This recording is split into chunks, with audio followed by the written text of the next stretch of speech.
만약에 내가 돈이 있다면 한 채 한다면 저는 평으로 나오고 싶어요. 너무 크지도 않고요. 작지도 않고 딱 맞아요. 수요도 꽤 있고. 너무 큰 평수로 가게 되면요. 수요가 없어요. 그런 수요는 매도 못 합니다. 가격이 잘 안 올라요. 지난번에도 나와서 이제 전망을 했는데요. 시장이 좀 많이 변했죠. 그래서 최근에 또 어떻게 했는지 좀 말씀드리고 싶어서 나왔습니다. 최근 부동산 시장 상황 어떻게 보고 계신가요?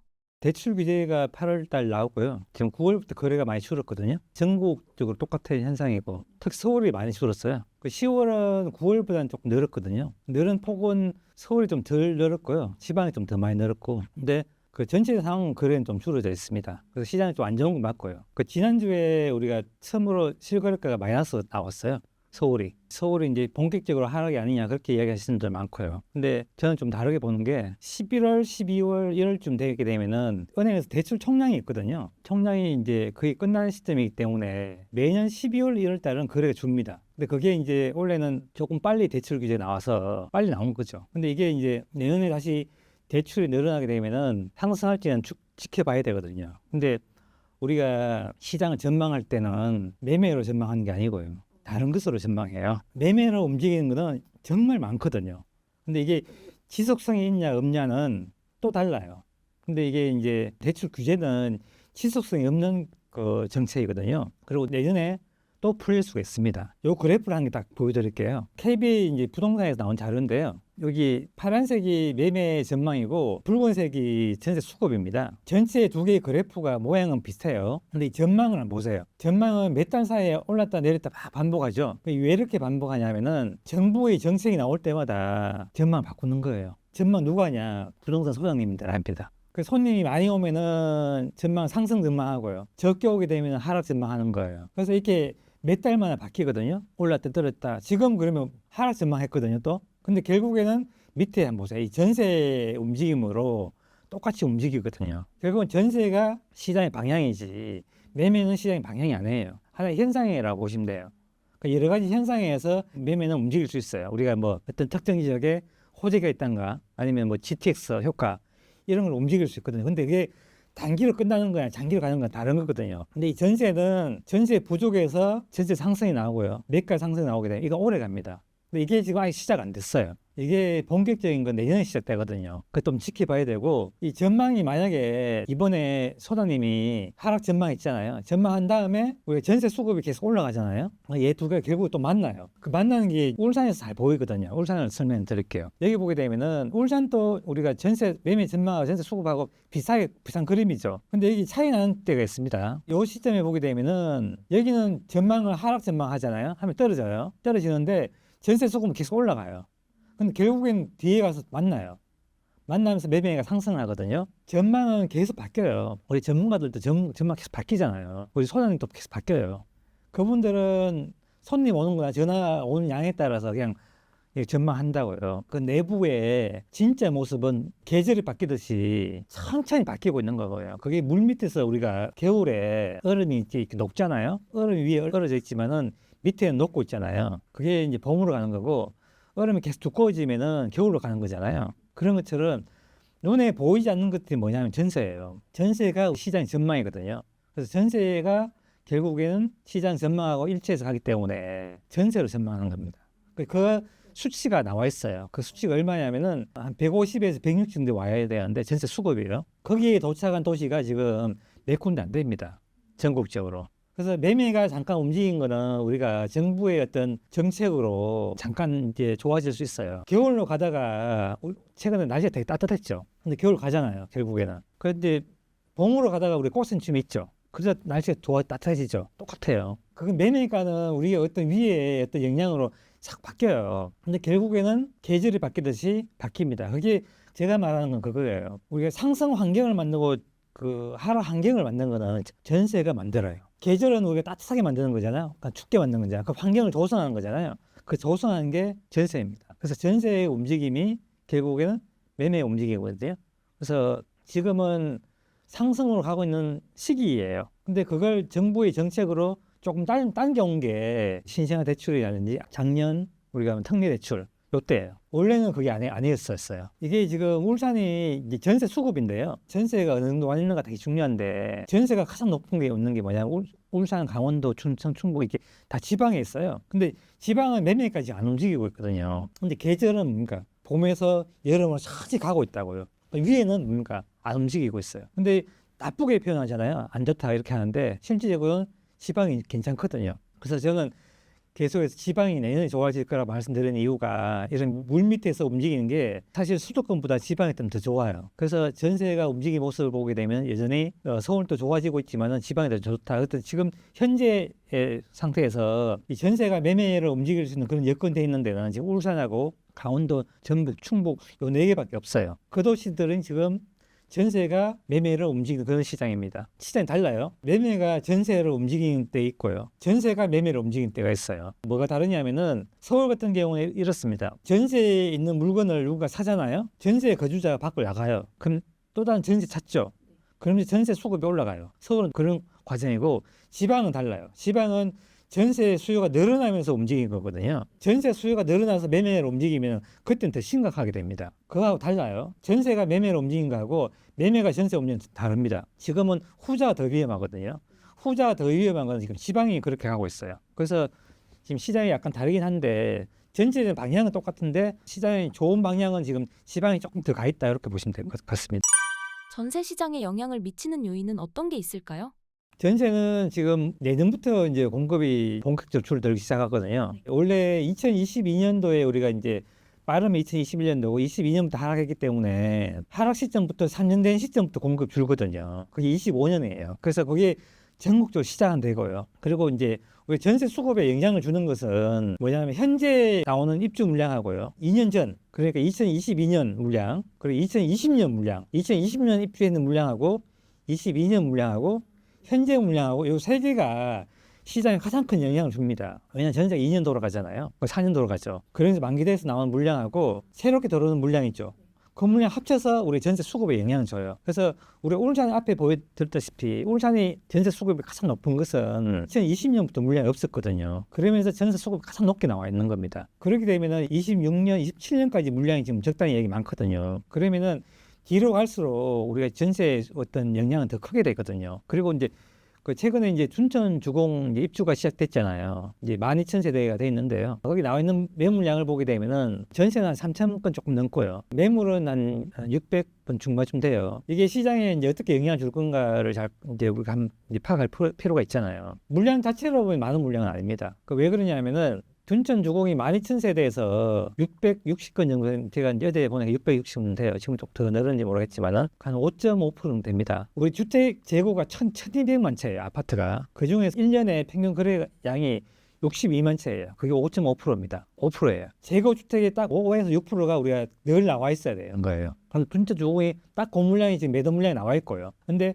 전세 물량은 조금 많은 건 맞아요. 근데 우리가 입주 물량 한 단지 안에서 나오는 물량을 치고는 많은 물량은 아닙니다. 보통 입주 물량에서 물량이 한 50%가 나와요. 전세 물량이. 근데 30% 나와 있거든요. 많은 물량 아니에요. 오히려 우리가 송파구에 헬리오시티 있죠. 9,500세대인데 그게 매도 물량이 770건 나와 있거든요. 비율로 보면 그게 훨씬 더 많아요. 거기가 더 위험해요, 사실은요. 매물량만 보면. 매물량만 보면은 춘천 주거는 그렇게 위험한 물량은 아닙니다. 단지 지금 계절적인 수요가 있기 때문에 소화하는 시간은 좀 걸릴 거예요. 그래서 아마 천천히 소화해 나가지 않을까 그렇게 보고 있고요.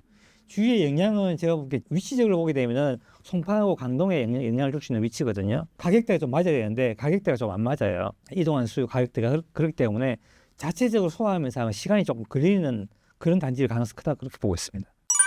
경기 침체 가능성과 이것이 시장에 미치는 영향은 무엇인가요?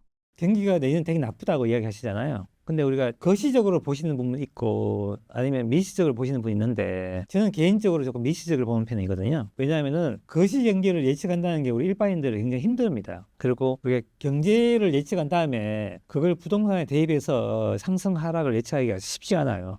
사실은요. 1986년부터 KB 나와 있는 통계를 기초로 해보면은 외부의 변수에 의해서 하락한 지가 한 4번 있습니다. IMF 금융위기, 카드 사태, 몇 년 전에 금리 급등기 요 4개가 외부의 변수에 의해서 크게 하락한 거예요. 근데 우리 4개를 따져보게 되면 우리가 예측할 수 있냐? 다 예측할 수 없었어요. 그 외부의 변수가 있고 난 뒤에 대부분 다 1년, 2년 뒤에는 시장의 방향대로 움직이거든요. 그게 가장 잘 나타나는 데가 어디냐면은 부산이에요. 부산이 2007년도부터 원래는 상승을 해야 되는데 2008년도 금융위기가 왔잖아요. 원래는 잠깐 위축돼야 되는데 워낙 내부에 어떤 수급 문제가 누적이 돼가지고 금융위기도 무시하고 그냥 상승해버렸어요. 그리고 1999년도도 마찬가지입니다. IMF 오고 2년 뒤에 상승했거든요. 그리고 2008년도 마찬가지예요. 금융위기 오고 대부분 지방들이 먼저 2010년, 11년도 상승했어요. 위기가 오거나 경제가 너무 나빠서 시장이 안 좋으면은 그 변수가 길게 가지 못합니다.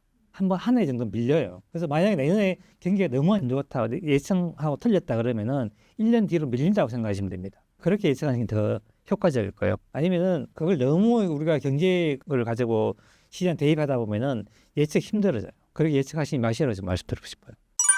내년 부동산 시장은 어떻게 전망하시나요? 예측할 때는 모든 변수를 고정시켜 놓고요. 경제가 정상적인 흐름이라고 하고요. 우리나라 같으면 저는 2에서 3% 정도 보거든요. 금리가 점진적으로 움직인다 생각하고 모든 변수를 고정시켜 놓고 해야 돼요. 고정시켜 놓고 지금 시장이 어떻게 환경이 만들어지고 있는가 여러 가지 봐야 되는데 그중에 가장 영향을 많이 미치는 게 뭐냐면 공급 환경입니다. 그게 누적된 환경이에요. 한 해 한 해는 의미가 없어요. 누적된 환경이 지금 어떻게 만들어져 있는가거든요. 그게 뭐냐면은 전세 가율과 전세 수급이에요. 그 두 개가 그 지역의 어떤 상승의 환경이냐 하락의 환경이에요. 그 두 개를 예측하는 게 가장 합리적입니다.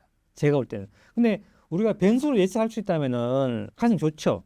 근데 그걸 예측할 수 없으니까 그거는 그냥 고정시켜 놓고 우리가 예측하는 거죠. 그렇게 예측한다면은 내년은 나쁘지 않다 그렇게 보는 거죠. 물론 내년에도 대출 규제 하게 되면은 시장이 안 좋겠죠, 당연히. 그건 어쩔 수 없는 거잖아요. 근데 저는 대출 규제 계속 못 한다 보고 있는 사람이거든요. 집을 못 사게 하는 정책이 할 수 없잖아요. 그걸 계속 유지할 수 없는 정책이거든요. 그걸 일정 부분 푼다는 전제하에서 보게 되면은 내년은 일정 부분 상승할 수 있는 그런 환경으로 갈 수 있다. 저는 그렇게 보는 거죠. 만약에 뭐 경제가 되게 나빠졌다 하면 상승 폭은 줄어들겠죠. 그리고 만약에 강남의 규제가 더 심하고 서울 규제 심하고 지방이나 뭐 이렇게 이제 경기도 인천의 규제가 약하다면은 상승은 경기도 인천으로 가는 거죠. 그런 거는 약간 이제 변수가 있겠죠. 근데 전체 환경은 상승 환경이 좀 더 많다고 저는 보고 있는 겁니다. 정부 대출 규제 상황과 방향성에 대해 어떻게 평가하시나요?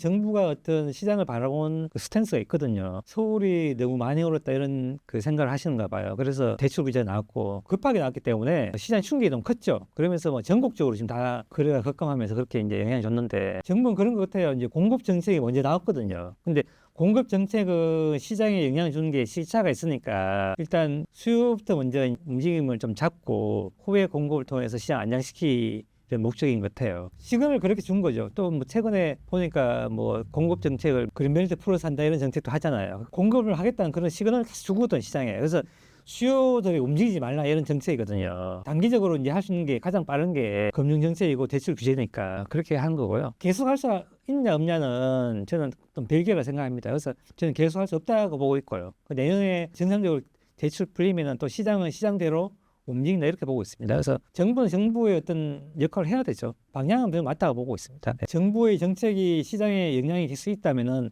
정부가 필요 없잖아요. 정부가 다 알아서 하면 되죠. 하락과 상승 만들어가면 되잖아요. 근데 그렇게 못 하거든요. 정부는 일시적으로 어떤 영향을 통해서 어떤 정책을 통해서 부양을 하거나 우리가 규제를 통해서 약간 안정시킬 수 있어요. 정책 효과는 그렇게 오래가지 못한다 그렇게 보고 있는 겁니다.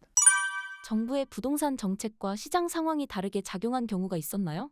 네, 맞습니다. 근데 지금의 정책들은 그렇게 나쁜 정책들은 아니에요. 근데 시장에 영향을 주는 건 맞아요. 근데 과거에 우리가 임대차 3법 같은 정책들은 진짜 나쁜 정책이거든요. 급등한 정책이거든요. 최근에 전세 사기 이런 문제가 들었지만은 역전세 문제 이런 것도 있고요. 최근에 경매물건 많이 넘어가잖아요. 이 임대차 3법 영향이 큽니다. 이게 전세의 가격 변동성을 굉장히 크게 만드는 정책이었거든요. 수요의 변동성 크고 가격의 변동성 크게 만들어놨어요. 그런 정책 때문에 전세 임대인들이 임차인을 못 구하게 되면은 역전세 문제 보다도 전세금 반환을 못 해주거든요. 그런 물건들 경매로 넘어가게 돼 있어요. 그런 물건들 지금 엄청 많이 넘어가고 있거든요. 그래서 그런 물건들 때문에 경매가 많이 넘어가고 있는 겁니다. 과거보다. 그래서 전세의 변동성도 크게 했고요. 그것 때문에 매매의 변동도 크게 했고요. 그리고 전세 수요의 변동은 크게 했어요. 그게 문제가 된 거예요. 그래서 이게 일시적으로 끝나는 문제가 아닙니다. 계속 반복되는 문제예요. 이게 없어야 돼요. 제가 볼 때는. 여기에 또 전세자금 대출도 있잖아요. 전세자금 대출이기 때문에 급등과 급락 반복 계속해요. 이걸 보게 되면 시장이 진짜 굉장히 위험해요. 위험하다는 거는 임차인도 문제이지만 임대인도 문제가 생길 수 있어요. 두 분이 다 문제가 생길 수 있다고요. 변동성이 큰 시장이 되기 때문에 수요의 변동성이 크게 됩니다. 왜냐하면 2년마다 움직여야 되는데 4년마다 움직여요. 수요가 4년마다 나오는 한꺼번에 나오죠.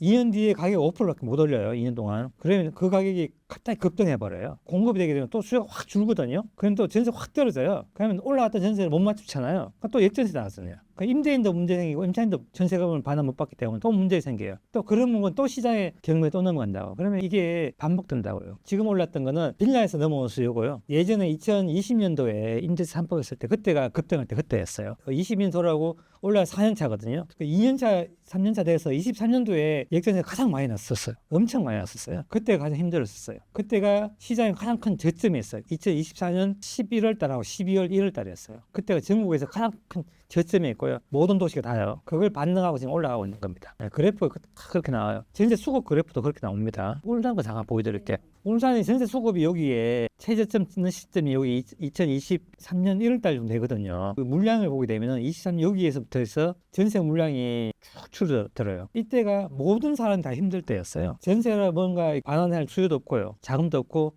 대출도 안 나왔어요. 전세자금 대출이 반환 대출이 시행됐는데 실질적으로 은행에 대출 많은 사람들 나가보면 안 나왔어요. 금매가 막 날아가는 거예요. 그때 우리가 금매가 엄청 많았고요. 그때 우리가 주택 사신 분들 가장 최저점을 사신 분들이에요. 왜냐하면 위기에 가장 노출이 심하게 됐던 때거든요. 그 시기가 지금 다 지나갔습니다. 그래서 지금은 시장에 나와 있는 매물들이 과거보다는 위험에 노출되어 있는 물건이 상대적으로 적습니다. 지금은요. 근데 매물은 울산도 계속 늘고 있어요. 그러면서 지금 매물이 늘고 있지만은 시장에서 보게 되면은 이 매물이 조금씩 소화되면서 매가 상승하고 있어요. 왜냐하면 매물을 열지만은 급한 매물을 얻기 때문에 그런 겁니다. 마이너스를 안 파는 거죠. 그러면 상승하고 있는 거죠. 향후 주택 공급 물량 상황과 부동산 시장에 미치는 영향은 무엇인가요?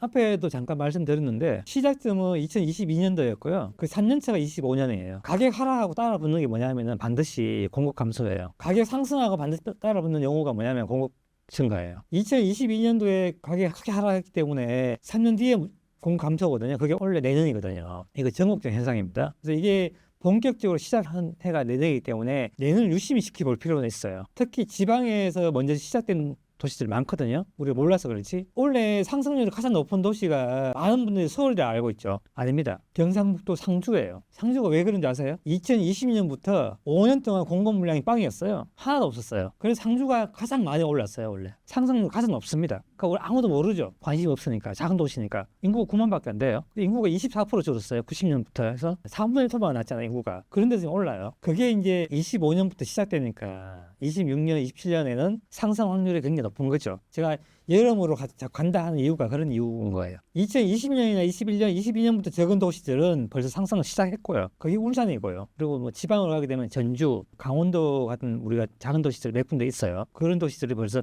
상승하고 있는 거예요. 언론은 별로 관심이 없잖아요. 수도권만 관심 있으니까. 그런 데서 우리가 유심히 볼 필요가 있죠. 금리 인하로 인해 시장에 긍정적인 영향이 있을까요?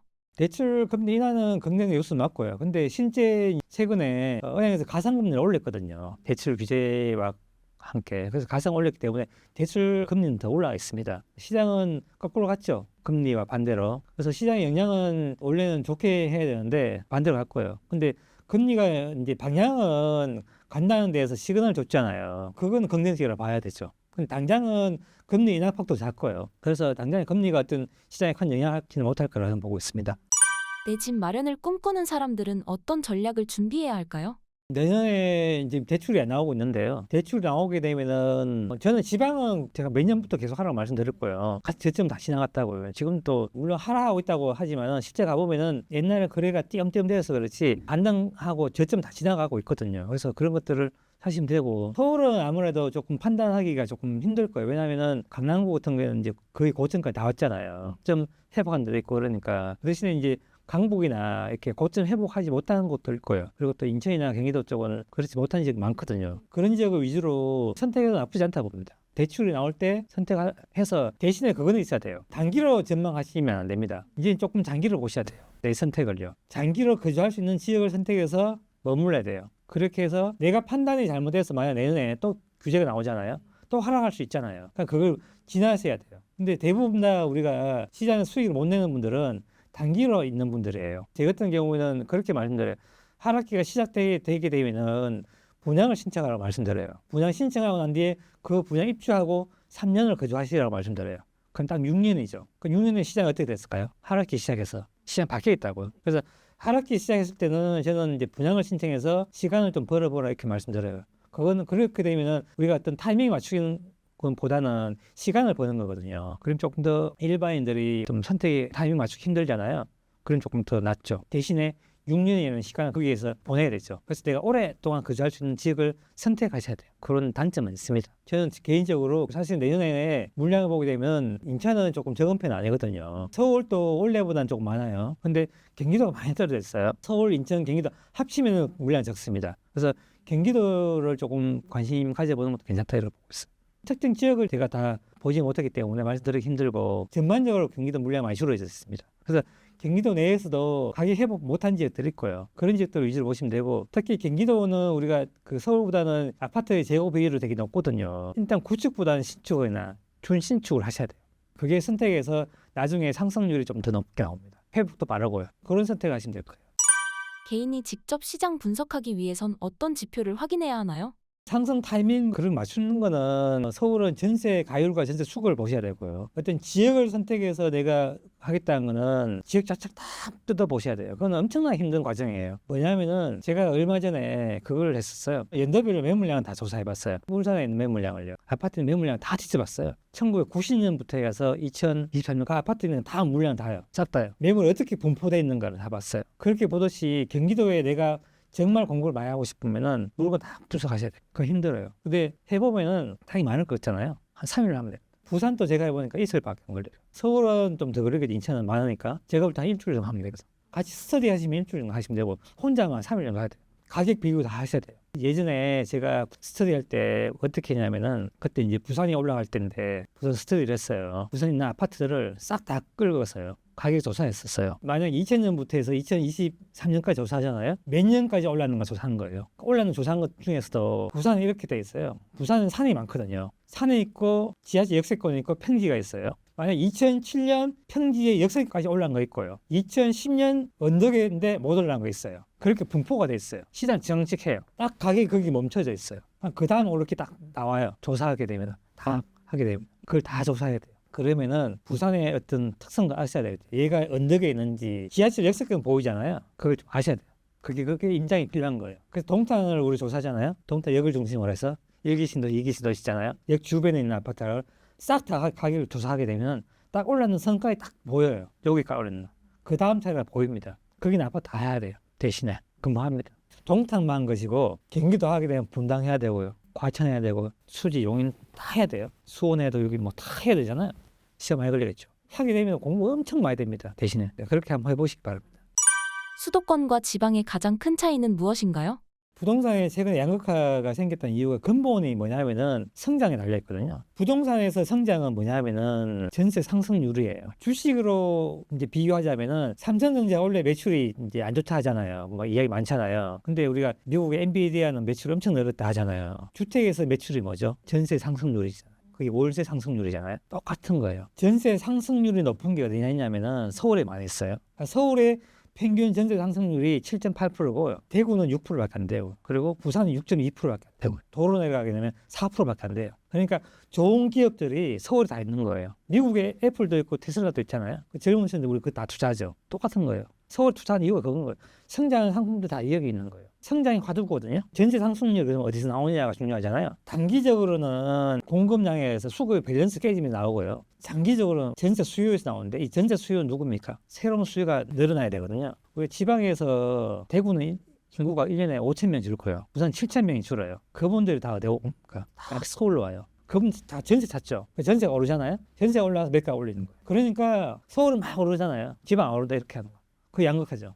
그게 성장에 달려있다. 성장에. 그게 전세 성장에 달려있는데 이 양극화 생기면 인구가 우리 줄는다 이야기 있잖아요. 가구수 줄고 가구가 예전만큼 안 늘어나거든요. 속도가 많이 줄어 있거든요. 결혼도 잘 안 하고. 그러다 보니까 이 성장 속도가 둔화됐는데 그나마 서울은 사람들이 몰려오니까 성장이 되는 거예요. 그래서 이렇게 양극화 생기는 거죠. 또 젊은 분들은 뭘 좋아하냐면은 신축을 좋아해요. 동탄에 가게 되면 거기가 제일 전국에서 가장 젊은 도시예요. 왜 젊냐? 새 아파트 가장 많잖아요. 다 모여 있고. 그러니까 그런 거예요. 어디 지방 가도 신도시에는 젊은 분들 많이 사세요. 그분들이 전세 오고 전세가 올리고 하면서 매가 올리거든요.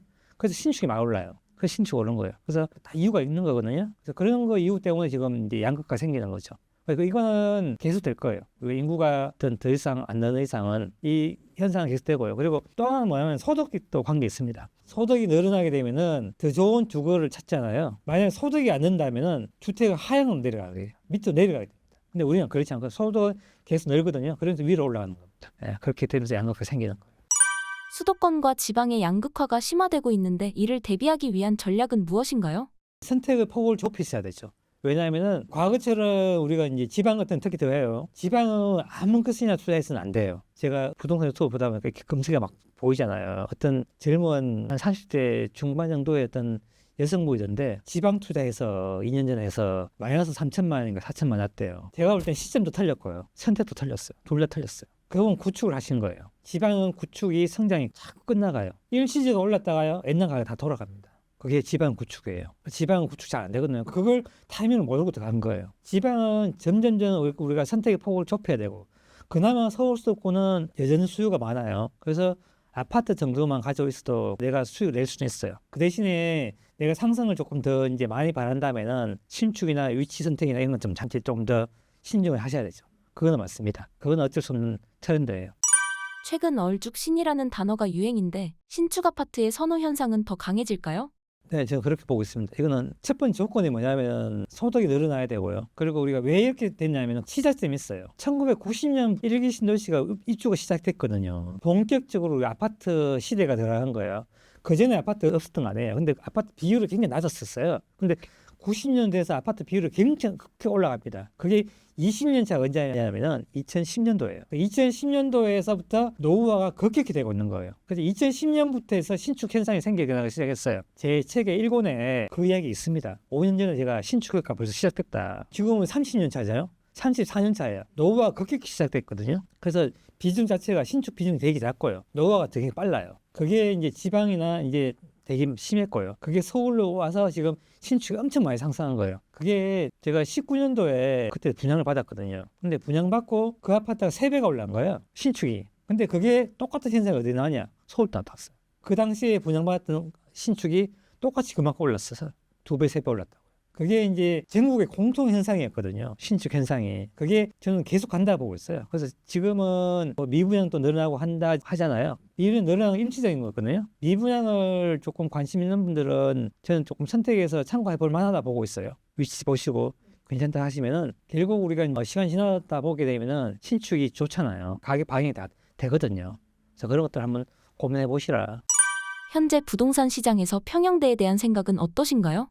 수요 많은데 상승률 높은 건 대형이에요. 왜 그러냐면은 우리가 이제 건설사에서 30평 위주로 24평 위주로 많이 지었었어요. 2008년도 이전에는 대형을 많이 지었거든요. 대형이 엄청 많이 지어가지고 그때 대형이 힘들었어요. 거기는 여기 수도권도 마찬가지예요. 지방도 마찬가지고 어떤 대형이 엄청 힘들었는데 그러고 난 뒤에 대형 안 지었었어요. 그러고 난 뒤에 지방에 나타나는 현상이 뭐냐면 대형이 많이 올라요. 네, 희소했어요. 가격은 비싸지만은 희소하기 때문에 오르는 건 더 많이 올라갈 거예요. 그 투자의 목적이라든지 만약에 내가 돈이 있다면 한 채 한다면 저는 40평을 권하고 싶어요. 40평이 왜냐하면은 너무 크지도 않고요. 작지도 않고 딱 맞아요. 그래서 수요도 꽤 있고요. 너무 큰 평수로 가게 되면요. 지역마다 수요가 없어요. 큰 평수로 간다는 수요가 없다고요.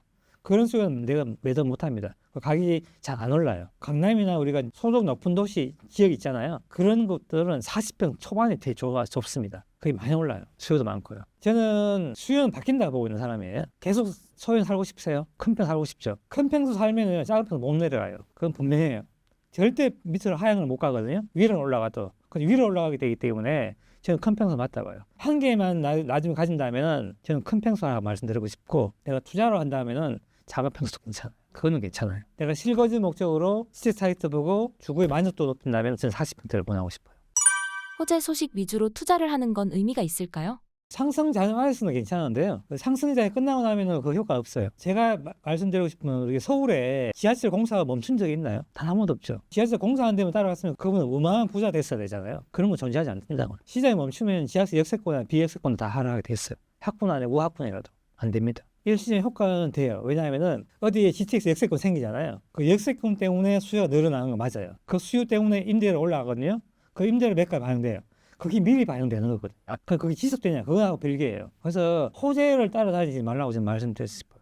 특히 부동산은요. 그거는 절대 계속 성공할 수 없습니다. 시장의 큰 흐름을 쫓아가라고 말씀드리고 싶어요. 그 흐름을 못 따라가게 되면은 정말 안타까워요. 왜냐하면은 서울 수도권은 이 한 사이클이 10몇 년 걸려요. 15년씩 걸려요. 내가 만약에 상승기에 안 사고 하락기에 샀잖아요. 하락기 사가지고 팔았잖아요. 하락기에. 과거에 이렇죠. 2007년, 8년도 샀어요. 하락기 맞았어요. 13년 초까지 하락했어요. 한 4, 5년 하락했죠. 그래갖고 이제 상승기 약간 도니까 팔아봤어요. 그때부터 지금까지 올랐어요. 그분이 만약에 35이었으면 지금 몇 살이겠어? 50대 됐어요. 50대 지금 무주택 이래 있다고요. 15년 걸렸다고요. 순간의 선택이기 때문에 이 사이클을 잘 타야 되거든요. 시장의 큰 흐름을 읽을 줄 아셔야 됩니다. 제가 그랬잖아요. 그거 모르면은 시장이 하락할 때 한 1, 2년 지나면 그때 그냥 미분양, 분양을 잡으시라. 그리고 6년 한 지켜보시라. 시장 사이클 바뀌어 있다. 투자의 관점에서보다는요. 전 실거주의 관점에서 보게 되는데 왜냐하면은 전세가율이 지금 좀 낮은 편입니다. 전체적으로. 근데 과거보다 높아요. 근데 하락하기도 힘들고 상승하기도 힘든 그 중간쯤에 와 있는데 전세가 올라가게 되면 상승할 수 있는 환경이고 떨어지면 하락하는 환경이거든요. 근데 제가 왜 상승한다고 말씀드리냐면은 전세가 올라가는 환경이기 때문에 말씀드리는 거거든요. 근데 전세가 많이 올라가야 되거든요. 그래야지 우리 투자로서 돼요. 근데 또 가격을 보게 되면은 전고점 다 돌파한 지역들 많아요. 서울, 우리 강남이나 이쪽에 주요 핵심 지역들은 그런 지역에 우리 투자로 들어가기는 효율이 많이 떨어지잖아요. 그래서 지금은 투자의 관점보다는 실수요의 관점에서 사시고 내가 살면서 자산 상승에 관한 그런 걸 또 가치 효과를 보는 관점에서 바라보면 맞다 그렇게 봅니다. 저서에서 인구가 감소해도 가구 수는 증가한다고 말씀하셨는데 어떤 내용이며 부동산 시장에 미치는 영향은 무엇인가요? 대부분 다 수요를 인구로 생각하시는 분도 있는데요. 인구는 주는 곳이 되게 많거든요. 지방 소도시, 광역시도 마찬가지겠지만 지방 소도시는 1990년부터 벌써 30년 전부터 줄고 있었어요. 그런 도시들도 지금 상승하는 도시도 나오거든요. 나온 이유는 가구 수 증가가 조금이라도 되고 있었거든요. 그런 가구 수가 모여서 수요를 만들어서 이제 공급과 연결돼서 상승한 거거든요. 그 대표적인 곳이 앞에 잠깐 말씀드렸다시피 상주고요. 그리고 그 외의 도시도 예를 많은데 문경도 있고 많아요. 그 도시를 제가 이제 분석을 해보니까 경상북도 상주가 20년 동안 인구가 24% 감소했어요. 그리고 가구 수는 6.5% 증가했습니다. 증가수가 좀 미미하죠. 이렇게 작은 가구 수 증가에도 지금 많이 상승을 하고 있거든요. 원래 그 이유가 인구가 아니라는 거죠. 결국에는 우리가 가구 수가 모여서 소득이 높아지게 되면 매수를 돌아선다는 거죠. 그게 이제 시장이 많은 도시들이 나오고 있거든요. 작은 도시에 나오고 있고요. 그리고 너무 이제 우리가 인구 감소에 대해서 걱정하시는 분 많은데요. 저는 크게 걱정하지 않는 게 있습니다. 시장이 그렇게 바보가 아니에요. 왜냐하면은 여기 도시에 왜 그러면 5년 동안 공급을 못했을까요? 우리가 이제 아파트라는 주거 형태로 우리가 공급을 하잖아요. 그러면은 최소한 몇백 세대에 공급을 해야 돼요. 그러면 사업 규모가 대부분 다 몇천억이에요. 근데 이 상주 같은 도시에 몇천억짜리 공사하다가 잘못되면 어떻게 되죠? 파산하지, 망하죠. 못 들어가는 거예요. 인구가 줄면은 더 빨리 뭐가 줍니까? 공급이 더 빨리 줄어요. 그래서 지금 보세요. 가격이 하락하자마자 우리가 공급 줄었죠. 25년부터 공급 줄어 있잖아요. 그래서 우리는 인구가 줄고 하락하게 되면은 공급이 빠르게 줍니다. 무조건 그렇게 돼 있어요. 그래서 시장이 우리가 생각하는 만큼 하락 안 할 수도 있어요. 인구 걱정하시는 분 있는데 저는 걱정 안 해요. 단지 그건 있습니다. 선택의 폭은 좁히셔야 돼요. 구축은 피하셔야 되고 대신에 그게 막 객떨어진다 이건 아닙니다. 상주가 객떨어졌을까요? 안 그래요. 시장은 우리가 이제 스스로 균형을 찾아가거나 스스로 어떤 자선 능력이 있거든요. 제가 볼 때는 인구 감소보다 건설사가 더 빨리 망한다고요. 제가 볼 때는. 왜? 공급을 할 데가 없으니까. 중소하는 그런 건설사들이 딱 망할 거예요. 그러면서 공급 같이 줄거든요. 그러면 시장 균형을 찾아가는 거죠. 그러니까 우리가 시장이 우리나라 참 독특한 게 뭐냐면 이 전세 제도가 이걸 컨트롤하고 있어요. 공부해보게 되면. 전세 제도가 만든 공급 환경을 만들고요. 그 공급 환경에서 공급이 들었다 줄었다 하거든요. 그걸 컨트롤하고 있어요. 공부해보면요. 그래서 크게 걱정하실 필요 없다. 저는 그렇게 보고 있습니다. 부동산 침체기에도 관심을 가지고 공부해야 하는 이유가 무엇인가요? 부동산은 어떤 이제 흐름을 놓치게 되면은 못 쫓아갑니다. 지금 어디에 있는지 몰라요. 허리에 있는지 어깨에 있는지 무릎에 있는지 몰라요. 그래서 공부를 계속 하셔야 돼요. 내가 투자를 하지 않더라도. 저는 매일 하잖아요. 매일 데이터 들어보고 가격 어떤 흐름을 보고 어떻게 바뀌는 보고 계속 봐요. 저는 그렇게 이야기해요. 공부하신 분들한테 시장 바뀐 게 하나도 없다. 대신에 위에 매가만 바뀐다. 뭐로? 정부 정책으로. 시장 방향은 계속 앞으로 가고 있다. 그렇게 말씀드리죠. 왜? 그게 시장 방향이거든요. 매가를 움직이는 시장에 도착했을 때는 그때는 매가 상승이라고 이렇게 말하는 거죠. 그게 전망이거든요. 그래서 저는 내년 정도면 도착하지 않을까 그렇게 보고 있는 거죠. 정부가 대출 규제를 지속할 수 없다고 전망한 이유는 무엇인가요? 원래 대출 총량이 있어요. 근데 우리가 가계부채가 늘어나는 거는 자연스러운 현상이에요. 결혼하잖아요. 그러면 집을 얻어야 되죠. 우리나라가 가계부채가 유난히 빨리 늘어난 근본 원인을 저는 가구의 어떤 빠른 분화라고 보고 있거든요. 유례 없이 1인 가구 늘어나잖아요. 그분들이 전세자금 대출 받고요. 대출이잖아요. 늘어나죠. 그분들 계속 늘어나면 어떡해요? 가계부채 계속 늘어나죠. 그 총량이 있다고요. 근데 전세자금 대출은 저는 좀 반대하는 바람이지만은 어쩔 수 없이 늘어나야 돼요. 근데 그 총량이 너무 늘어나게 되게 되면은 우리가 뭐 GDP 대비 얼마 이상 위험하다 이렇게 하거든요. 근데 저는 그걸 일반적으로 이제 그분이 소득을 맞게 그게 대출한 다음에 갚을 수 있으면 별로 문제가 안 된다고 보고 있어요. 근데 대출 총량으로 우리가 이제 문제가 많다 이렇게 이야기하기 때문에 그걸 이제 정부에서는 조금 줄이려고 하거든요. 총량이 너무 많으니까. 그렇지만 그걸 총량을 터무니없이 우리가 확 줄여가지고 집을 못 사게 할 수는 없어요. 그거는 자연스러워 우리가 늘어난 거예요. 우리가 경제 규모가 커지면은 대출은 무조건 늘어나게 돼 있어요. 그게 기본 베이스가 돼 있습니다. 그렇기 때문에 얘는 절대 줄일 수 없어요. 대신에 총량은 조금 줄일 수도 있겠지. 만약에 뭐 뉴스 보니까 55조 이렇게 얘기하더라고요. 그걸 뭐 줄여서 10조 줄일 수 있어요. 10조 늘릴 수 있죠. 있는데 전혀 안 해주고 이건 안 됩니다. 그거는 불가능해요. 제가 볼 때는.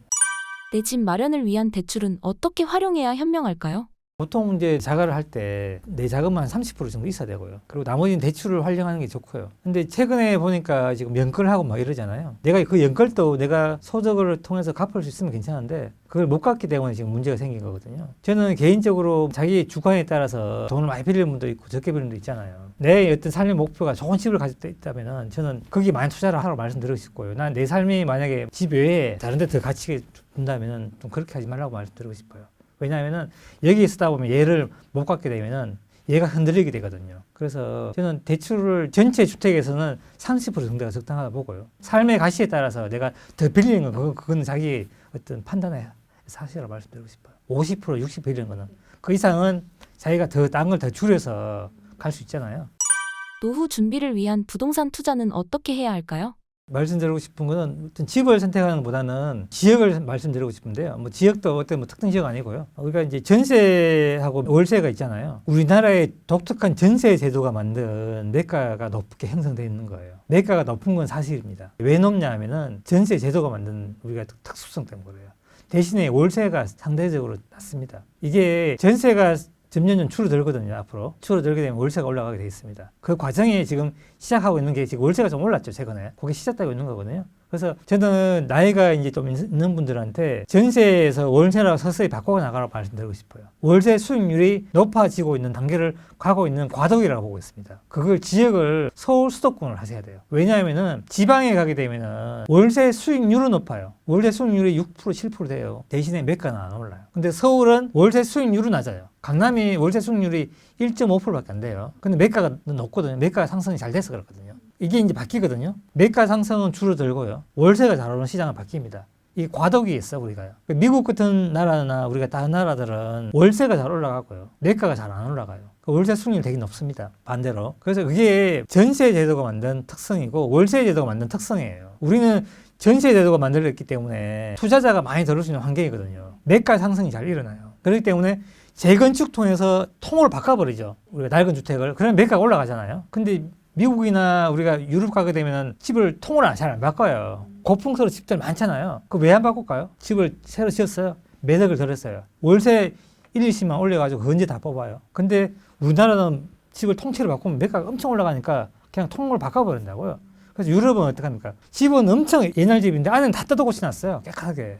왜? 안에 뜯어고치면 월세 올릴 수 있거든요. 그래서 월세하고 전세하고는 구조가 다 다른 거예요. 집을 뜯어고치는 구조 달라요. 공급 자체 달라요. 전세하에서는 공급도 많이 나오고요. 월세로 바뀌면 공급도 안 나옵니다. 그게 시장이에요. 나중에 우리가 월세로 바뀌거든요. 그때는 공급 하나도 못해요. 우리가 외국 가서 분양한 단지 한번 보세요. 어디 있냐. 다 지어놓고요. 이 아파트 월세 얼마입니다. 이렇게 그렇게 팔아요. 후분양합니다. 그게 우리가 전세는 후분양 안 돼요. 하라고 해도 안 됩니다. 월세여야지 후분양 되고요. 월세가 되게 되면 공급도 줄고요. 그렇게 되는 거예요. 원리가 그렇게 되어 있는 겁니다. 시장은 정말 똑똑해요. 시장 우리보다 훨씬 더 똑똑하거든요. 시장을 무시하면 안 됩니다. 전문가 의견보다 시장을 자꾸 들여다봐야 돼요. 그래서 제가 왜 자꾸 지방시장을 공부하냐고 이렇게 이야기하시는 분 많은데, 지방시장이 이거 우리가 상주도 얘기했지만 우리 미래예요. 우리 미래의 모습이 있다고 여기에. 사는 모습이 다 똑같다잖아요. 지방 사는 사람은 뭐 별거 있나요? 지방 공무원 다 월급 다 똑같잖아요. 그분들은 하는 거 여기 똑같다고 서울하고요. 똑같거든. 그래서 인구 줄면 어떤 선택을 하는가 보는 거예요. 상주 가보니까 딴 거 안 오르는데 신축만 많이 올랐어요. 아, 그분은 또 이제 상주에서 농사 지어서 거기 꽃감이잖아요. 꽃감 팔아서 돈 모아서 집을 좋은 집 사는 거예요. 똑같은 마음이잖아요. 똑같다고요. 서울도 나중에 인구 줄고 사람 줄고 다 하면은 그렇게 간다고요. 그 미리 보는 거. 그래서 우리가 제가 미분양도 한번 고민해보라 이렇게 말씀드리는 이유가 그게 있는 거예요. 과거와 현재의 시장 상황은 어떤 차이점이 있나요?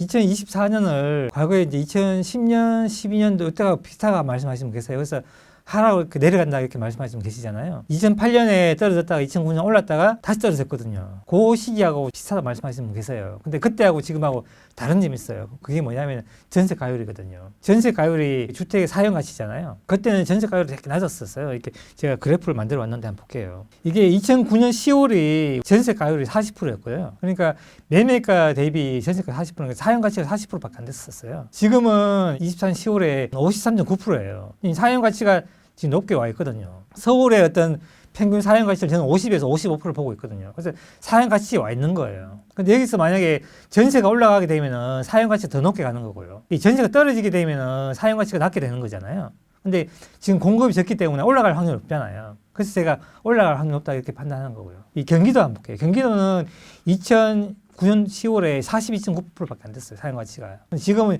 65.3%예요. 지금 사용 가치 높기 때문에 여기도 올라갈 확률이 높은 거예요. 제가 볼 때는. 인천도 마찬가지고요. 인천 66.9%고요. 이 사용 가치가 올라간다는 거는 제가 앞에 말씀드렸잖아요. 주식을 치면 매출이 늘어나는 건 똑같은 거라고. 매출 늘어나는데 주가가 떨어진다 이거 이상하잖아요. 만약에 전세가 올라가는데 매가가 떨어지잖아요. 엄청난 기회죠. 그러니까 둘이 이게 붙잖아요. 그럼 붙었다 다 간다고요. 그게 뭐냐면 제가 이걸 그래프 한번 보여드릴게요.